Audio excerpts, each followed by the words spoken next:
छत्तीसगढ़ में मुख्यमंत्री चुने बर भारतीय जनता पार्टी के बड़े नेता मन करत हावे बैठका। अरुण साव और रेणुका सिंह के नाम के होवत हावे चर्चा। छत्तीसगढ़ में एदरी भाजपा हा कोई नवा चेहरा ला मुख्यमंत्री बनाए के तैयारी करत है। ऐसे समझे जाते कि डॉक्टर रमन सिंह 3 घाव मुख्यमंत्री रह चुके हैं।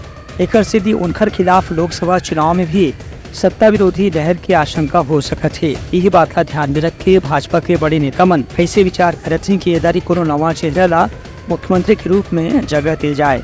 संगे संग ओबीसी वर्ग के नेता ला मुख्यमंत्री बनाए से लोकसभा चुनाव में ओबीसी वर्ग के पूरा वोट पार्टी ला मिले के संभावना जताए जात। एक संगे संग महिला या आदिवासी क्षेत्र के कोनो नेता ला मुख्यमंत्री बनाए से बस्तर और सरगुजा क्षेत्र में लोकसभा में भारतीय जनता पार्टी ला अच्छा सफलता मिले के उम्मीद जताए जाते। भाजपा के केंद्रीय नेतृत्व मन फिलहाल भी बैठक करत हैं और संभावित उम्मीदवार मनों पर विचार करत हैं। संगे संग नवा चेहरा में ओपी चौधरी या गोमती सायला उप मुख्यमंत्री बनाए जाए के भी संभावना बताए जाते।